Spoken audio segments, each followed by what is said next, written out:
The shuttle descended through clouds of ash that still hung in the atmosphere of New Harmony, even 3 standard cycles after the asteroid had struck.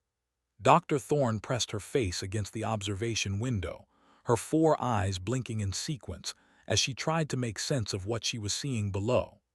The impact crater was visible from orbit, a wound in the planet's surface that stretched for hundreds of kilometers in every direction. The capital city of New Harmony had simply ceased to exist in the moment of impact. 2 million souls had been erased in less than a second. Was a senior researcher at the Galactic Institute for Catastrophic Recovery, a sociologist who had spent the past 200 years studying how civilizations died. She had seen it happen dozens of times across dozens of worlds. The pattern was always the same. First came the disaster, whether it was an asteroid, a plague, a war, or the slow death of a planet's resources. Then came the collapse. Survivors would scatter into small groups, hoarding whatever they could find. Trust would break down. Violence would increase. Within a few generations, the survivors would regress to a primitive state, their technology lost, their culture forgotten. Eventually, most of them would simply die out. They had been studying this pattern for 10,000 years. They had developed mathematical models that could predict exactly how a civilization would collapse based on the severity of the disaster and the psychological profile of the species involved. These models had never been wrong. When the asteroid struck New Harmony, the Institute's computers had calculated that the human survivors would reach full collapse within 18 local months, had come to document that collapse for the Institute's archives. The shuttle landed on a flat patch of scorched ground near what had once been the edge of the capital city, gathered her recording equipment, and stepped out into the ash-covered landscape. The air smelled of smoke and something else, something organic and unpleasant that she chose not to think about too carefully. She had expected to find chaos. She had expected to find desperate survivors fighting over scraps of food and clean water. She had expected to find the beginning of the end. What she found instead was a woman standing in the middle of the crater, holding a clipboard and shouting orders at a group of people who were digging a large hole in the ground. Approached cautiously, her translation device active and recording. The woman was covered in ash from head to toe, and there was a deep cut on her forehead that had been crudely bandaged with what looked like a strip of torn fabric. She was thin, almost skeletal, and her eyes had the hollow look of someone who had not slept properly in weeks. But her voice was strong and clear as she directed the workers around her. "The foundation needs to be deeper on the east side," the woman called out. "The ground is softer there. We do not want it shifting when we start building up." Cleared her throat. "Excuse me, I am Dr. Thorne from the Galactic Institute for Catastrophic Recovery. I am here to study your community's response to the disaster." The woman turned to look at her. Her eyes moved over her alien form without surprise or fear. After a moment, she nodded. "I am the coordinator for the reconstruction effort. If you want to study us, you can study us while we work. I do not have time to stop." "The reconstruction effort," repeated, confused. According to her models, the survivors should be focused on immediate survival, not reconstruction. "What are you building?" "Water reclamation facility," said, already turning back to the workers. "The asteroid contaminated most of the surface water. We need clean water before we can do anything else." Watched in silence as the humans continued their work. There were perhaps 50 of them, men and women of various ages, all of them thin and exhausted and covered in ash. Some of them had injuries that had been treated with improvised bandages. None of them had stopped working since arrived. She noticed that they moved with a strange kind of coordination, each person seeming to know exactly where they were needed without being told. It was not the frantic scrambling of desperate survivors. It was organized, it was purposeful. She activated her recording device and began to take notes. Over the following days, traveled across the devastated landscape of New Harmony, visiting the scattered groups of survivors she could find. She expected each group to be different, to have developed its own isolated response to the disaster. She expected to find conflict between groups, competition for scarce resources, the early stages of tribal warfare. Instead, she found something that her training had not prepared her for. The groups were communicating with each other. They had salvaged radio equipment from the ruins and established a network of communication that spanned the entire continent. They shared information about resource locations, about medical needs, about technical problems and solutions. When one group found a cache of preserved food, they divided it among several groups rather than keeping it for themselves. When another group discovered a way to purify contaminated water using materials found in the rubble, they broadcast the technique to everyone who could receive the signal. Returned to with questions that her models could not answer. "Why are you sharing resources?" she asked. "Your survival chances would be higher if you kept everything for your own group." Looked at her with an expression that could not quite read. "No," she said simply, "they would not. I do not understand." Set down her clipboard and sat on a chunk of broken concrete. For the first time since had arrived, she seemed to actually focus her attention on the alien researcher.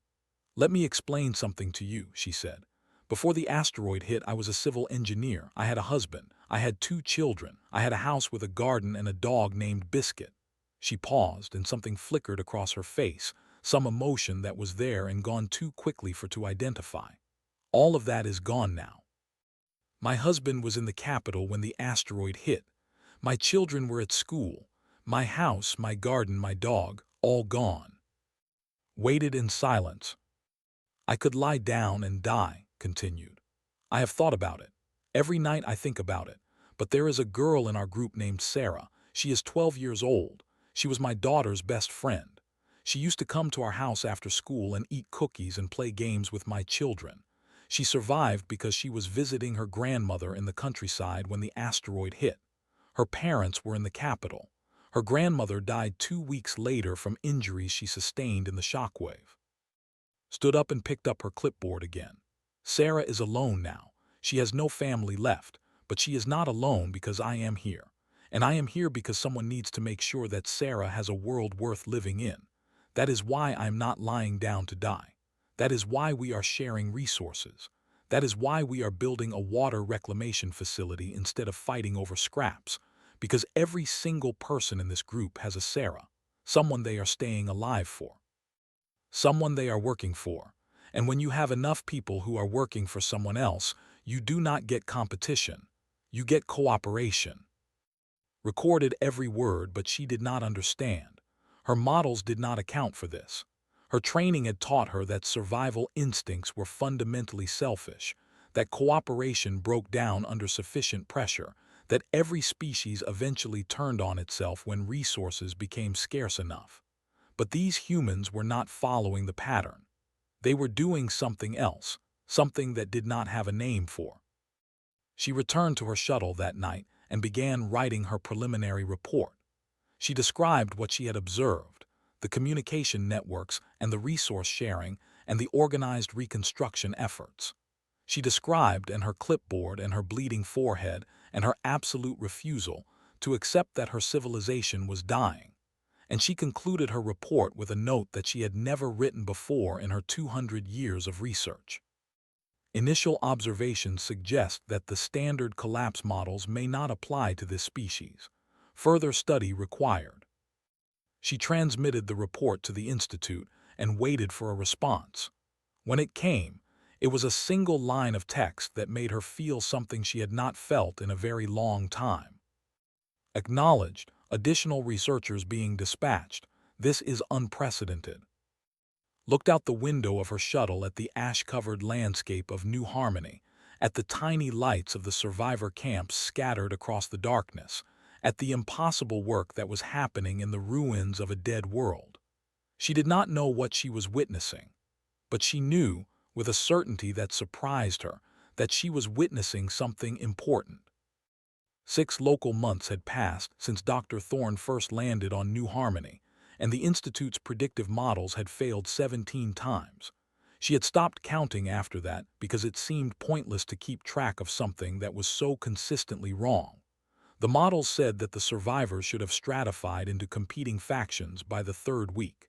Instead, they had held an election. The models said that they should have abandoned technological aspirations by the second month. Instead, they had rebuilt a functioning radio network and expanded it to cover 3 continents. The models said that food hoarding should have begun by day 10. Instead, the survivors had created a rationing system that everyone followed voluntarily, with extra portions going to children and the sick. Was no longer the only researcher on New Harmony. The Institute had dispatched a full academic contingent, 15 scientists from 6 different species, all of them eager to document what they were calling the denial phenomenon and what they had labeled maladaptive optimism disorder. The researchers had proposed that the humans were experiencing a collective hallucination, a mass delusion that prevented them from accepting the reality of their situation. The observers suggested that this was simply a delayed collapse, that the humans would eventually break down once the initial shock wore off. But the shock was not wearing off. The humans knew exactly what had happened to them. They talked about it openly, around campfires at night, in the quiet moments between work shifts. They knew that millions of their people had died. They knew that their civilization had been shattered. They knew that the odds of successful recovery were astronomically small.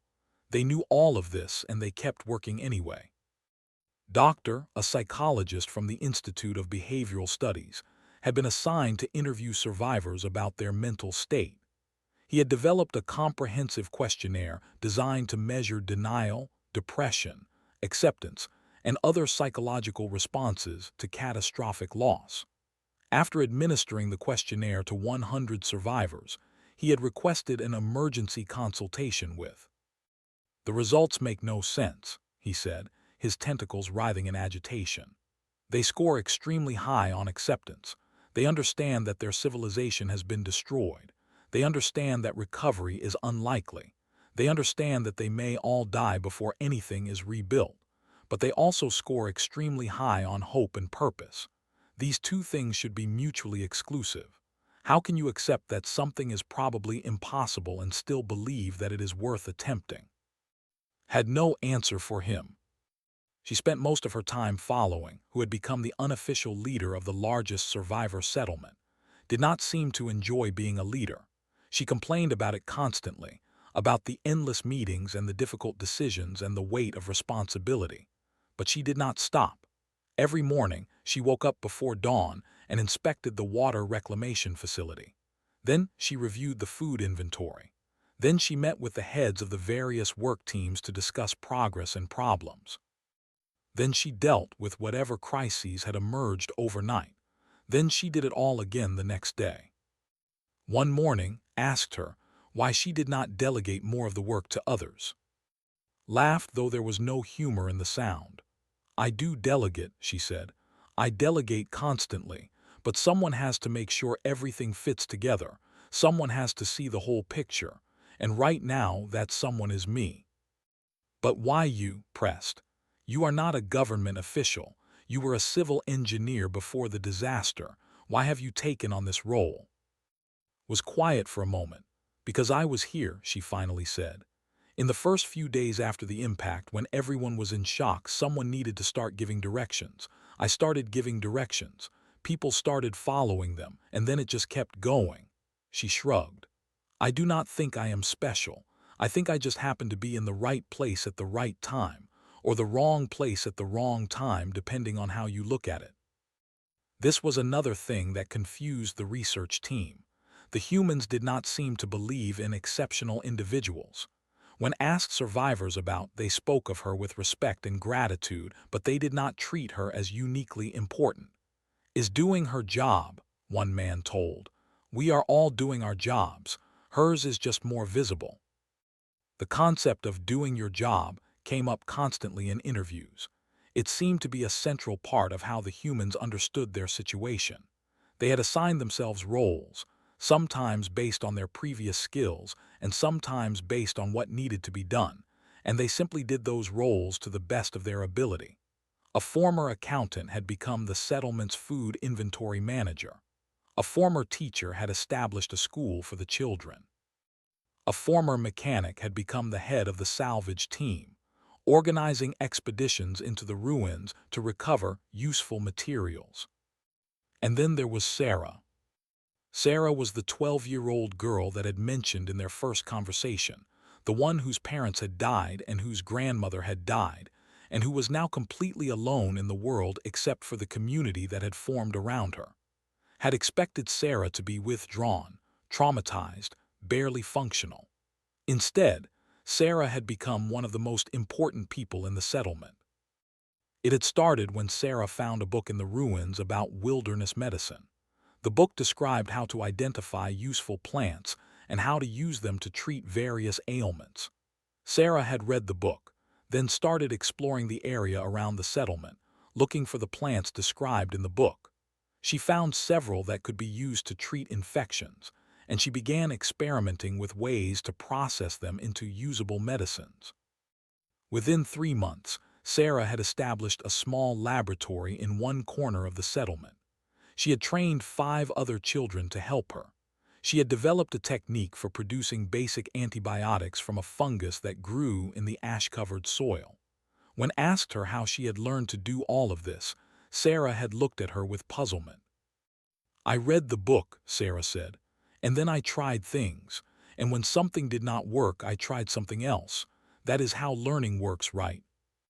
Had no response to this.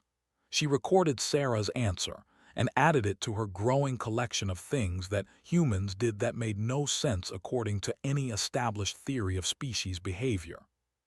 The breakthrough in understanding came during 200th interview with. They were sitting in small shelter, a structure made from salvaged materials that offered minimal protection from the elements, but that insisted was sufficient. Had been asking the same questions she always asked, trying to find some explanation for what she was witnessing. "Why do you keep going?" asked. "You have lost everything. Your family is dead. Your world is destroyed. Recovery is statistically almost impossible. Why do you not simply accept the inevitable and stop struggling?" Looked at her with those hollow eyes and saw something in them that she had not seen before. It was not hope, exactly. It was something harder than hope, something with edges to it. "You want to know the truth," said. "Every morning I wake up and I think about my husband and my children. I think about the life I had before the asteroid, and for a few minutes I cannot breathe. The grief is so heavy that I think it will crush me. I lie there in the dark and I think about just not getting up, about just letting it end." She paused and waited. "But then I think about Sarah," continued. "I think about the other children in the settlement. I think about all the people who are counting on me to make decisions and solve problems and keep things running. And I realize that my grief does not give me the right to abandon them. My pain does not excuse me from my responsibilities. So I get up. I get dressed. I go to work. And I do not do it because I believe we will succeed. I do it because trying is the right thing to do, regardless of whether we succeed or not." She met's eyes directly. "That is the thing you do not understand about us. You think we are in denial. You think we do not understand how bad things are, but we understand perfectly. We just do not believe that understanding is a reason to stop trying. We carry our grief with us and we keep walking. We do both at the same time because that is what humans do." Recorded every word.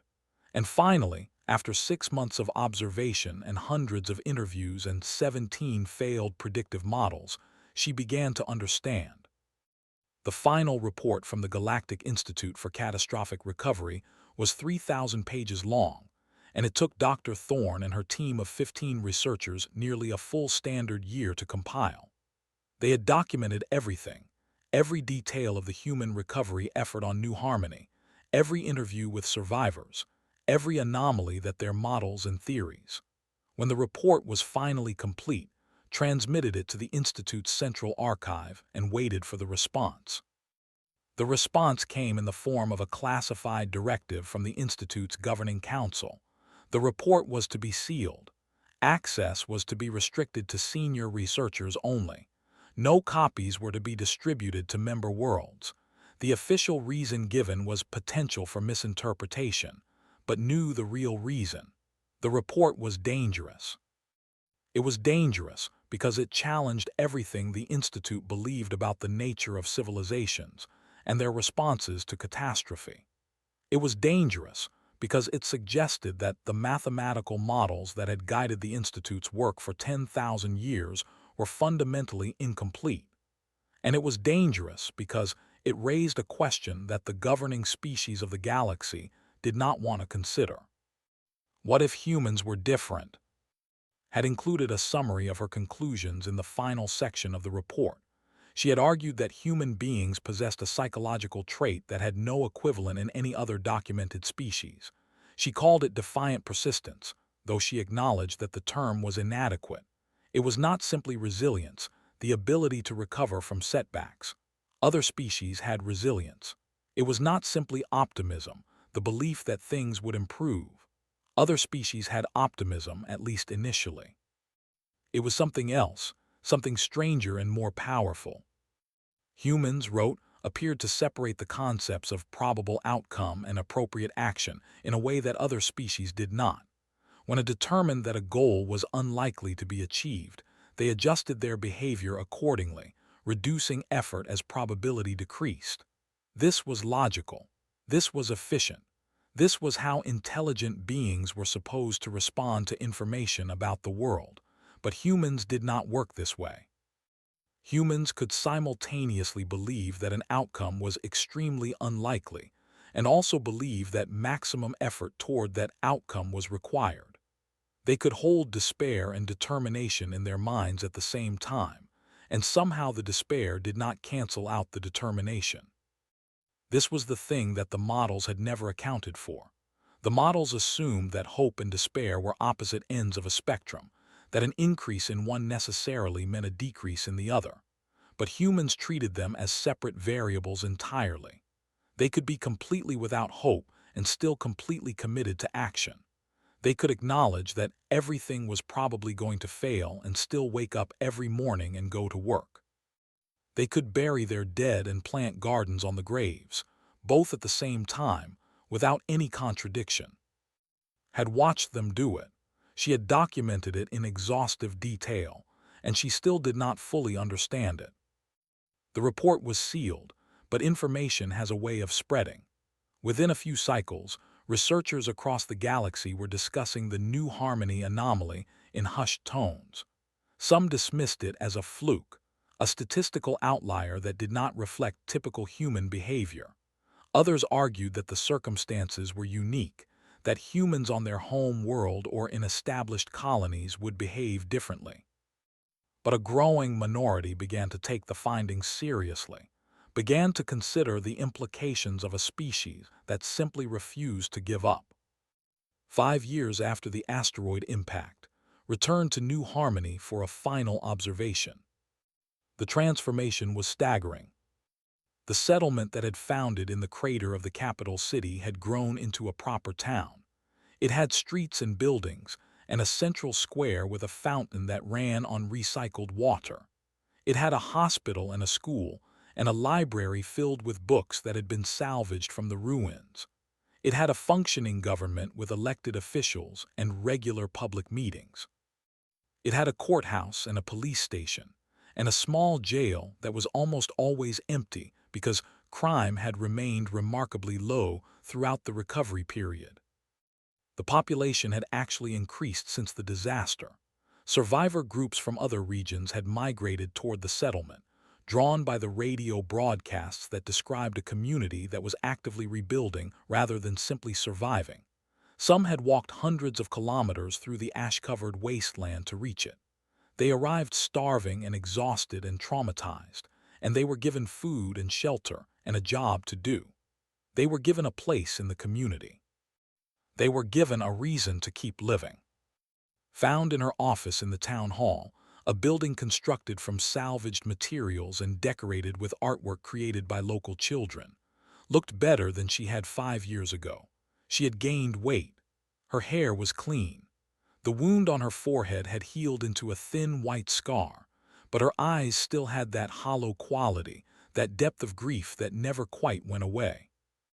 Dr. Thorne said, standing to greet her, "I heard you were coming. How is your research going?" "It is complete," said. "I came to deliver a copy of our findings to your community and to see what you have accomplished." Nodded and gestured toward the window. "Then look." Looked. The town stretched out before her, busy and alive and utterly impossible according to everything she had been taught. Children ran through the streets, laughing. Adults worked in shops and gardens and construction sites. In the distance, she could see the water reclamation facility that had begun building 5 years ago, now expanded into a complex of interconnected systems that provided clean water to the entire region. "We are thinking about building a university," said. "We have enough teachers now and enough students. The children who survived the impact are starting to grow up. They are going to need higher education if we want to maintain a technological civilization. Your recovery rate exceeds all projections," said. "According to our models, a civilization that suffers this level of destruction should require at least 200 years to return to pre-disaster functioning. You have achieved 50% recovery in 5 years." Shrugged. "We work hard." "It is more than that," said. She hesitated, then asked the question that had been forming in her mind for years. "How did you do it? Not the technical details, not the organizational strategies. How did you keep going? How did all of you keep going day after day when everything said that you should have failed?" Was quiet for a long moment. When she spoke, her voice was soft. "Do you see that girl down there? The one with the red hair working in the garden?" Looked. She saw a young woman, perhaps 17 years old, carefully tending to a row of vegetables. "That is Sarah," said. "The girl I told you about 5 years ago, the one who lost her parents and her grandmother, the one I said I was staying alive for." "I remember." "She is going to be a doctor," said. "She has been studying medicine since she was 12. She developed antibiotic production methods that we still use today. Next year, she will start training at the hospital. In a few years, she will be saving lives. Hundreds of lives, maybe thousands, over the course of her career." Turned to face directly. "That is how we did it. That is how we kept going. Not because we believed we would succeed. We did not believe that, not really, not in the beginning. We kept going because we had to, because there were people counting on us, because giving up would have meant abandoning the people we loved. And somewhere along the way, while we were just trying to get through each day, we actually started to succeed." She smiled and for the first time saw something other than grief in her eyes. She saw pride. "You want to know the secret," said. "The secret is that there is no secret. We just kept showing up. Day after day, year after year, we kept showing up and doing the work that needed to be done. And eventually the work started to pay off. That is all. That is the whole thing." Recorded words, as she had recorded so many of her words over the past 5 years.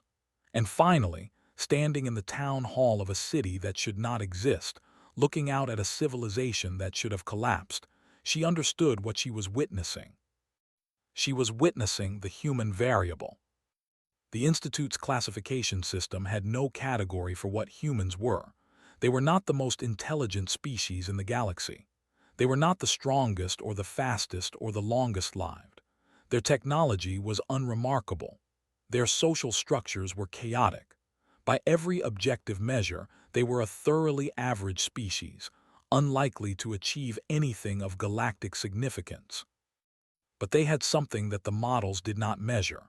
They had a form of defiance that went beyond logic, beyond probability, beyond reason. They looked at impossible situations and simply refused to acknowledge the impossibility. They carried their grief and their hope together, inseparable, and they used both of them as fuel to keep moving forward. Final addendum to the sealed report was brief. She wrote it on her shuttle, leaving New Harmony for the last time, watching the lights of the rebuilt city fade into the distance. Recommendation: all disaster recovery protocols should be revised to account for human involvement. Standard collapse timelines do not apply when humans are present. The reasons for this are not fully understood, but the empirical evidence is conclusive. Humans do not respond to catastrophe the way other species do. They respond to catastrophe by refusing to accept it as final. They respond by rebuilding. She paused, considering her next words carefully. Further recommendation. In the event of a galactic-scale catastrophe, human communities should be prioritized for support and resources. Not because they are the most likely to survive on their own. They are not. But because they are the most likely to try. And sometimes, for humans at least, trying seems to be enough. She transmitted the addendum and leaned back in her seat. Below her, New Harmony continued to glow in the darkness, a tiny point of light in a world that had been declared dead. It was not the light in the galaxy. It was not the most impressive civilization. But it was there. Against all odds, against all predictions, against everything that logic and reason and 10,000 years of accumulated knowledge said should happen, it was there. And that, decided, was the most human thing of all.